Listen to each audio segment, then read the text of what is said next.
back at you with part 2. The Jola Mr. Madi with Temitope. Dos. You know, we're Man out like here. Timmy.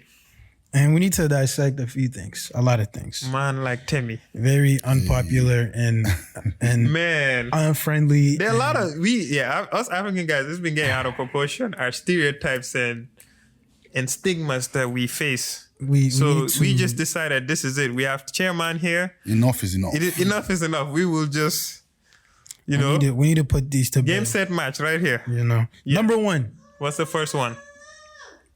Is that Sade? Yes, that's Sade. Hi, Sade. What's up, Sade? Sade is like, I'm here to dissect. Don't forget about me, guys. We gotta Don't forget about me. Number one, we gotta dissect. Yeah. The stereotype that African men are all unfaithful and they have kids and wives and families in different countries. In different countries? In different cities, whatever it may be. We need to dissect it. And I was saying this last time. Funny story. Like, again, I was on TikTok. Yes, Shadi, I was on TikTok. And then, what's it called? There was this girl and she was telling a story about her dad used to always go on business trips. And her mom used to be like, oh, dad's gone for the weekend. And basically, long story short, the dad was not going on business trips. He had a whole nother family at the destination of business. He was going to do business. He was handling family business. And of course, I'm like, sheesh, let me read the comments. Yeah. Everyone, and there were a lot of people like, I know a guy like this. Oh, I know a guy like that. All over the place. I'm telling you, she's like, yep, all over the place. So I'm like, man, like they're actually not only one story. People here backing this, that they know African men who have unknown wives or unknown families, kids in different locations while they're in relationships and marriages. Hey, myth or not a myth? It can't like fully be a myth because there's people that's done it. Yeah. But the way that it's blown out of proportion, like that needs to stop. Because first of all, shout out to my girl dads.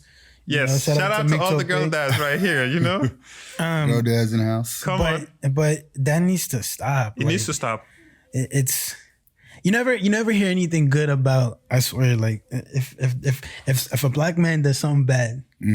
You'll never hear the end of it. Yeah, I think it's the "I told you so" thing, right? Oh, see, I told you. Yeah, because all you need is you're looking for that one bad example, or just, well, in this case, a few bad examples to try to justify your rationale. Because at the end of the day, there's white men with multiple families. They do that too. There's every Asian race men does that. Asian men. So that's what I'm saying. But for some reason, we are the poster child. African men. Oh yeah, he must have like 3 in Africa, another one in Jamaica. Yeah, so, Shade, you know what I'm saying? Shade, we got to dissect it. I'm telling you, we're out here trying to make sure this myth does not exist. One time for African men out there, man. We gotta look out for you. That's what I'm saying, because I see this, I'm just like, man, a part of me is just like, man, I always feel like I need to defend these guys. Because I'm just like, you guys are choosing a few cases and here comes a whole congregation. Yes, they're like this. No, they're not. Hello, everyone's like this. I'm sure they're, okay, I don't want to say they're women too with husbands and kids in another country, but probably not in the proportion of men, but still. That's hard to hide. That one is a push. Let me not make that argument. But all I'm saying is, take it away from the African men. Every other race, they do these things. Every other race cheats. Every other race does these sorts of infidelity or, lying about this. So, but there's certain level of just energy that comes with the black man. That like, is just, here we go. Pick it up and run with it. Man. So, and I wonder if it's because you kind of think about back in the day, I think it was a little bit, a lot more accepted or more acceptable to have multiple wives. Right. Like for me, for instance, my grandpa had 5 wives. I think he had 3 at the most of the time, but a total of 5. Yeah. So it was kind of always acceptable. Like you knew African men that had multiple wives back then. This is back in early 1900s. Our grandfather's generation, basically. My grandpops had like 3 wives, 2 wives, and like a couple girlfriends. Mm-hmm. It was a known thing. It was normal thing. It's the King Solomon syndrome. But I guess maybe that. So are we gonna say this is a myth, or I think it's a fake stigma? Because Yeah, I think it's a fake stigma too. I mean, there are the way some, it's blown out of proportion. it's blown out of proportion. but it is blown out because there are a lot of faithful African men out there. And shout out The to all my majority- The faithful majority, come on, fam. Majority. African men. Come on. So, Yeah, so So that Okay. needs to bounce. and not to get back to religion thing, but I think Africans are one of the most religious people. yes. And with that too, and not saying just because you're religious that means you're going to be faithful, because there are people that It's are not faithful. totally irrelevant, yeah. But for the most part, there's a lot of them that are, and even just based on religion alone, they are very faithful. So I think for the most part, that's a myth, because that's a general thing that a lot of men do. And to have the African man be the poster child for that's wrong. So we didn't sign up. We did not Didn't sign up, please. We're not getting paid no royalties for this. We ain't getting nothing, fam. Take us out of Yeah. it, please. But it's you need to address these Yoruba guys who are not Oh helping my us out. God. Those guys, man. The Yoruba. The Yoruba The demons? demons, they are not helping us. Which Yoruba guys? The Yoruba guys in Nigeria or Yoruba? Well, guys? The ones. There's Yoruba tribes everywhere. You know, they say, look, Yoruba demons. Yeah. they're the ones from Nigeria. And the ones I know are the ones that started in Nollywood and are still here. Like, Oh, that's actually a good point, because you watch all these Nollywood movies and you Yeah. see the guys are unfaithful. oh, you're right. That's Yeah. probably So where it maybe began. that's part of that to say, I see these African men. Oh, that's the way of life. Yeah. Bro, You have a wife and a early girlfriend on the side. 2000s, Nollywood Man had like the Jim Ike out content, there was bro. moving mad, fam. In the Yeah, Jim but Ike. Nollywood had the continent on hold, bro. yeah, they we do, weren't they did. watching Hollywood movies. Oh, Yeah, every I was- auntie would make you watch Hollywood. I'll be like, man, why are you watching this Hollywood? Yeah. 5 minutes later, I'm watching. 10 minutes later, exactly. Get you an sucked hour in. later, I'm just here like, And tune you're- in. That you're he was that watching good. out for part 2. Yeah, watching out for part 5, 6, 7. And I mean, it a lot of like African culture too. I feel like modern African culture has derivatives from Nollywood, because there's people who like, the only reason I know how to do a Nigerian accent is because I watched Nollywood. You know, Akim Popo are now like worldwide memes. I mean, yeah, Yep. Sophia in London is like, Sophia- Them guys should be you getting know, paid for those memes, man. they really Yeah. should be.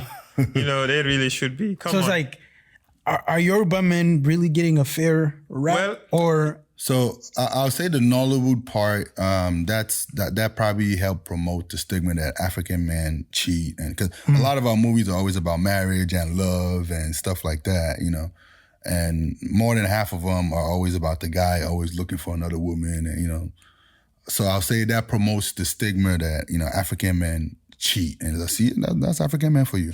The Yoruba demon one, I always like to say. It's the Igbo boys that started that propaganda because they wanted to get more girls, to steal all the girls for themselves. It's propaganda. It's propaganda, man. Shout out to my Igbo boys, by the way. Yeah. But I say it's propaganda because Yoruba guys are faithful too. I mean, obviously, a lot of men are cheat, but you cannot make one the poster child. It's kind of like Here's the thing, though, Temi. Look. I'm with you. You shouldn't be poster child, shouldn't subject. But man, I mean, these Yoruba guys don't help themselves, bro. How many Yoruba guys you know, and how many of them are demons? That's- nah, Temi, don't- this is don't not the do that. question to ask me if I plead the fifth on that one. plead the fifth, bro. Plead the fifth, but it's just like. It's just I understand that there's sometimes where you're like there are a few bad apples, but man, I'm like, are these some of these men trying to live up to their expectation, or like It's a hold my beer challenge. It's Yeah, the basically. Yoruba guys are demons. All right, let me show you what I got. No, I mean, I think it's just one of those things where I think we always start trends and we just kind of run off with it and kind of joke with it and stuff like that. And I think the Yoruba demon stuff is, it was kind of like a running joke. And, obviously, like I said, you have African men that are unfaithful. I have a lot of Igbo friends. I have Hausa friends, and I know some of those other guys that are unfaithful, but they never get the rep of. You don't hear Igbo demon, you don't hear Hausa demon. Well, the Yoruba boys get the rap for it. Well, because you guys are so outlandish, you guys are so, and it has like almost a bad boy image, right? Mm-hmm. There's a bad boy image that's associated with being this Yoruba demon of, I'll show you a good time. I'm here for a good time, not a long time. Yeah. That's actually a good point. That's a good point, because good girls like bad boys. So now everybody taps into this image of Yoruba demon. You might find a Jamaican guy too coming through and trying to be a Yoruba demon. I always thought Jamaicans are the Nigerians of the Caribbean. They are? But that's another discussion. That's another discussion. Is it a myth or is it what do you think? I'm going to let Temmie get this one. So for me, I don't know. I'll say, part of it is because we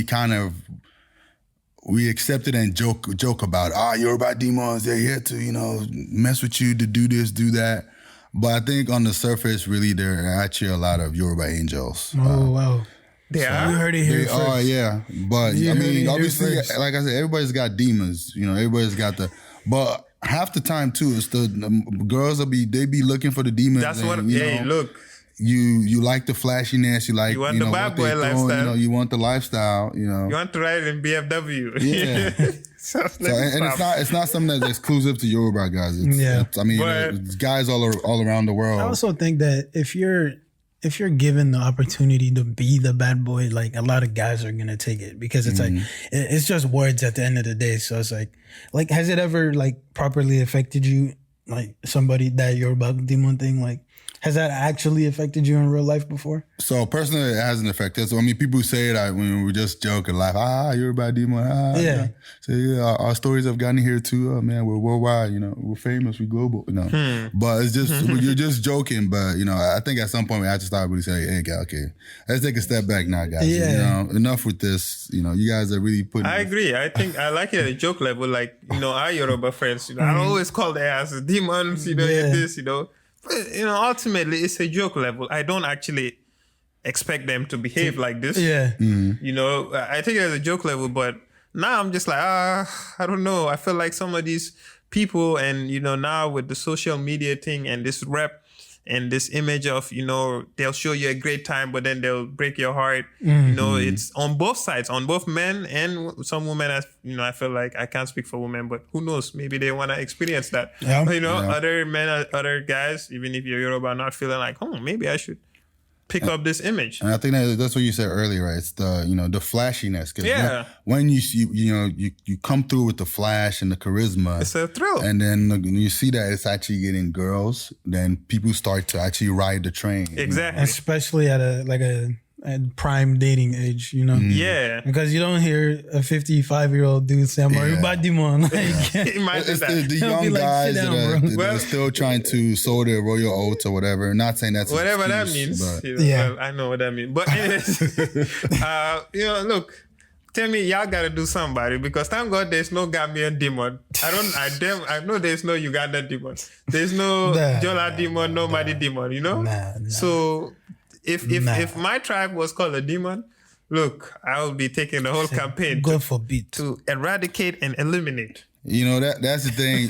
That's the unfortunate thing, right? Because they always see that, Nigerians like to start trends, but this is really not a good trend. This is not it's it, putting bro. us in a bad light, my people. So this is not it. Let's stand up for the Yoruba angels. Where you at? Let's go. We'll sign the petition. I'll sign it. I'll sign the petition. We're gonna send them around, man. Make sure you guys sign it. Show it off like Trump. I'll be like that. It's like when he held the Bible. They're like, is that Mr. Trump, is that your Bible? He's like, it's a Bible. Oh my God. How about African men being unromantic? What do you guys think about unromantic? that? Yeah. So I'll just speak from a Gambian man perspective. There's a stigma. This one is a stigma we get a lot of. Gambian men being unromantic, or they don't, we're not Casanovas. We don't go above and beyond to, to... Who's saying this? Is this Gambian women? Gambian women, largely, they criticize, I'm sure probably Senegalese women might feel the same way around the region, but it's a common one that we face. Is it true? Maybe, maybe not. So But I like to disagree with that. I think in this day and age, African men are actually romantic. Because, I mean, you look at a lot of proposals and stuff that people do now, like, you can't tell me that's not romantic. You have people jumping out the helicopter, landing on one knee with the whale flying. allow that. He won't Allow be me. that. It will not be me, fam. You know, but I mean, obviously that's kind of a different topic, you know, where you know, it's kind of being a competition and Of course. how you want to up each other when you do the proposals. But I think you kind of have to define romance. And I think people are looking at romance from a Western Yes. standpoint. Flowers, Yes. diamonds. Yeah. Chocolate and stuff. This is Chocolates. not our culture. You know? No. I think for us, the man, you know, I'll go to the farm. I will bring you all the things you love to cook. I will bring you what you want. You know? I will, you know, and then slowly became, oh yes, I'm a big man. I buy this. I'll buy you everything you want. I'll just buy it, and you know. But yeah, I mean, there's different What ways is of romance? romancing. What is romance? So it's like African men being like unromantic. What, you want me to be French? You know, you want me to be Italian? What you want? It's so subjective because like I have like friends that are like, oh, like a man can't romance me if he doesn't speak my language, right? So it's like, okay, that's one. Who said that? but it's like that's the thing, you know. It's like you can't come and start speaking Spanish to her and she'll be like, "What are you saying?" You know, it's like speak my language so you can romance me in my language because you know vernacular, like you can say some like real deep stuff. You know what I'm saying? Yeah. It's like you can really say. I mean, things. Yeah, of course, but come on. And then it's like did you, like what if I came and planted you some cassava, I planted you some some spinach, like that's romancing in a sense. Look, you're right, Ivan. You know, we've been westernized, thinking that romance is supposed to be something that's westernized. African men, actually, you know what? Thinking about it after you guys say, we're very romantic. Very romantic. If I go to the farm and I cut the last plantain bunch. Come on. And instead of going to sell it in the market, I come give it to you. I mean, isn't that it's like, is that not romantic? Sounds romantic. We pay whole bride price. You know what I'm saying? We go above and beyond in a lot of ways. A lot of times, like we just talked about feeling like we should, make sure we take care and we provide. The African man does that, So wouldn't that be deemed as a form of romance? I think so. We show affection. Maybe the ways that a lot of women have been shown in Western sense of view of what a man's supposed to do to show affection. There's a culturally and what we've been raised and how we do it might be a little bit different, but it is the same thing. Yeah. And why is it not deemed as romantic? And kind of looking back to, I guess part of it could be a sense that, back in the year, a lot of Africans would be like, they've never seen their parents kiss. They've never, seen their parents do that. That's you tell true, their parent, I love you. They say thank you. But you gotta understand there's different ways to show love. Exactly. Yeah. This is kind of being the Western stuff, and I think it was kind of we've been exposed to it. And so I feel like our generation now is being more romantic. We buy the flowers, we're doing this, we're doing the chocolates and stuff like. Because I mean, even from when I was capitalism. In school, from when I was in school in Nigeria, Valentine's Day, if you're gonna do something for your girl on Valentine's Day, you got to make sure she have a box of chocolate, wine. You see. And a cake. You see, mostly stuff that her friends are gonna eat because that's how you view the romance. Because they watched it on TV or That's what the friends get, and that's kind of what it is now. Is a lot of what people are saying, you're not romantic, is you want something that's loud and you want to, something that other people can see and be envious of. But I think romance is really it's a personal thing, and you personally have to know what your wife likes and what she doesn't like. Because, you could take flowers to a girl because you think that's what every girl likes and give her the flowers in front of her, in front of everybody and put her on the spot, and she becomes embarrassed and she's not really into that. I see what you're saying. But she might be more into you actually bringing her the flowers. So just in a private spot, Yeah. So just learn your. You learn your partner and what they like, what they don't like. Yeah. So fake. It's wrong. It's a bad stigma. It's a bad myth. Very bad. Of African men being unromantic. Fake news. That's fake news. And then I'll just say this to the ladies: like, don't let what you see as, in a Western sense of view, or in, this society, American society, of what is romantic, what is deemed romantic, that you should expect that from us African men. How about African men expecting their spouses to cook? Expecting, not just... Wait, here's the thing. You mean expect? Would like them to know how to cook? No, the myth... They should cook. The myth is that African men always expect their spouses to cook. Do you think there's validity to that, or do you think that's cap? That one, I think, is kind of true, bro. There's some truth to that. Expect? Huh? Expect? Would like their spouse to know how to cook. No, not to know how to cook, is to cook. To cook? Yeah. Or expect or demand? Which one is it? Expect. Those kind of go hand in hand, don't you think? I mean, I think there's some truth to that. I think that's more on the truth but side. if you don't get it, then it's going to be a problem. Or is it if a you deal don't get breaker? It, it's like, it's not a big deal. Well, then it becomes subjective at that point. I'm just... I do think African men generally, my opinion here, generally, they do expect their spouses or wives to know how to cook, when they never actually look at themselves if they actually, what can they cook, or what can they make, or why should they have this request? So that's been your experience? That has been my experience, and this is a view that I held until a few years ago. When you had to start cooking for yourself. No, what I'm saying is where I used to just think that you should expect that your wife's supposed to, or your spouse, whoever you marry, they should be able, you should expect them to cook. That's something I used to believe. So I think there is some truth to that, to be real. And for me, I think kind of going back to like me growing up, and and like my dad who always tell us, the kitchen is no place for a man. Now in hindsight, I do understand why he'll say that, because we were 3 boys and 1 girl.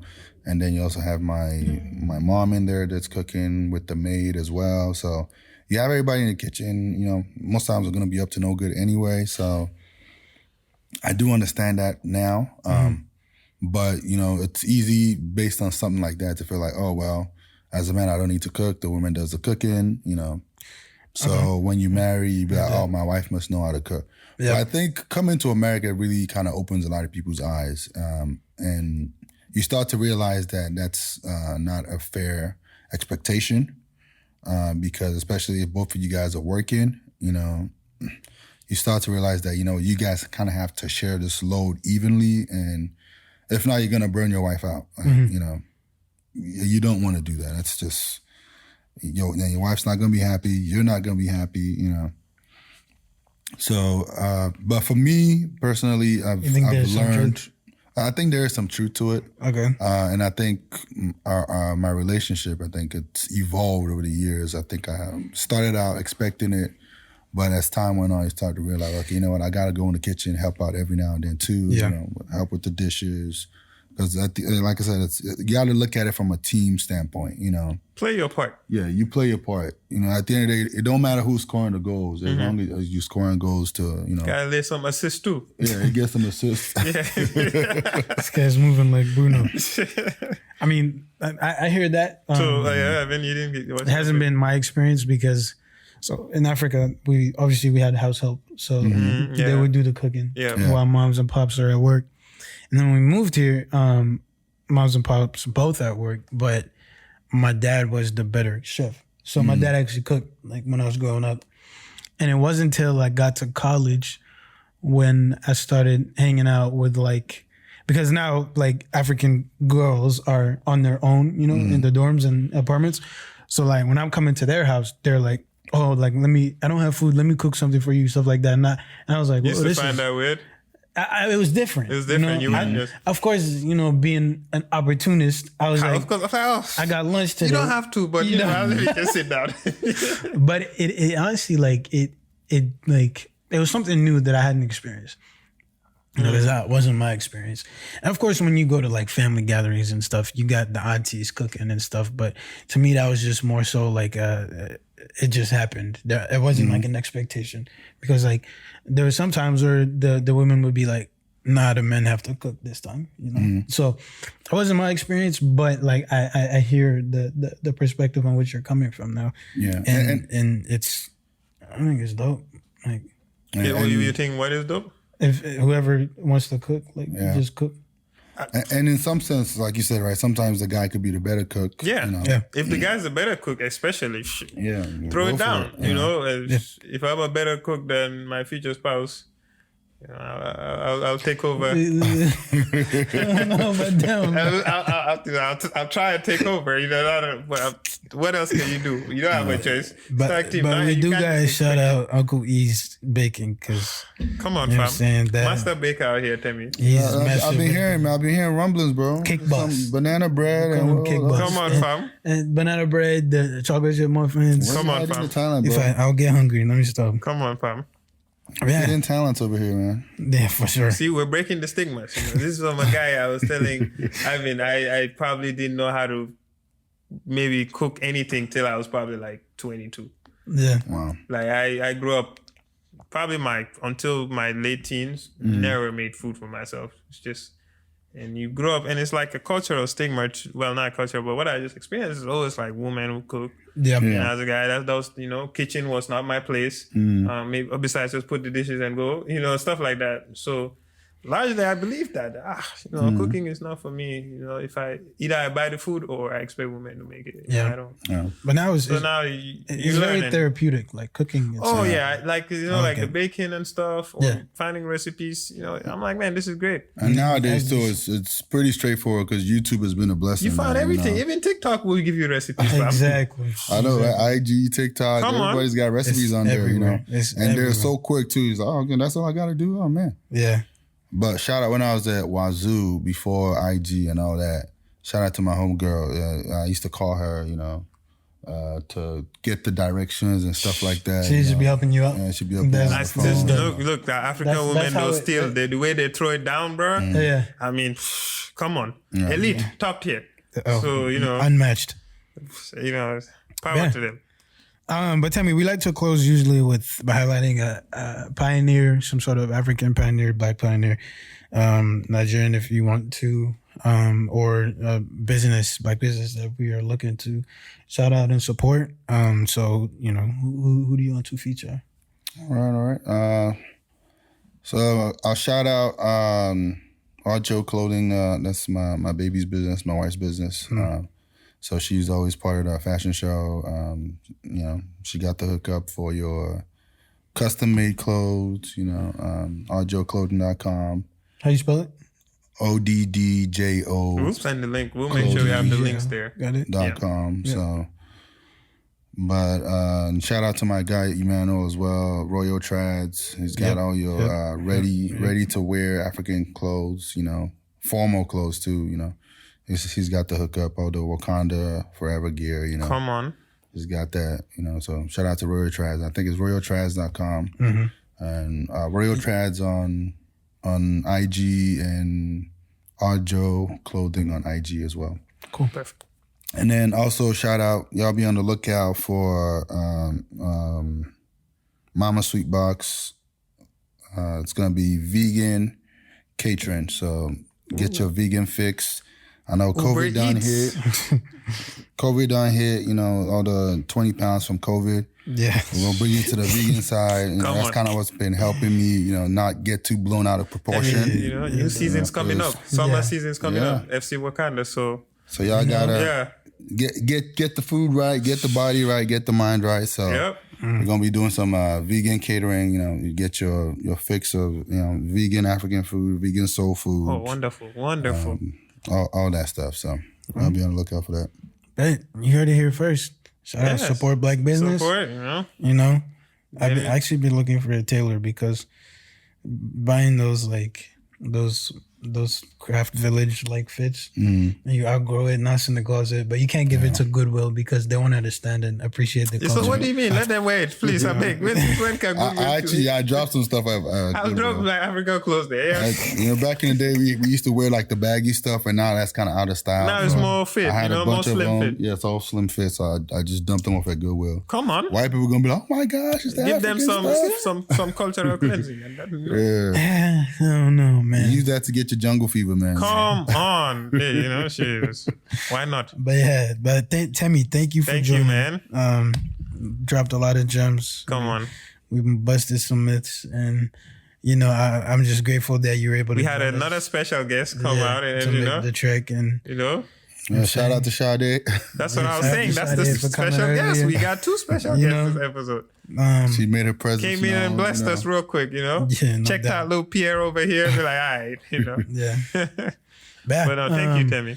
Thanks, you guys. Definitely, it was a Yeah. pleasure. I mean, shout out to you guys again. I mean, this is really big, you know. Come on. So we, as an African community, we have to keep washing each other's hands. So this is dope. You guys got this platform, and you know, spreading the game to everybody. You know, so we're always, you know, giving us life. So appreciate Gotta that. keep going, We'll keep at it, bro. no doubt.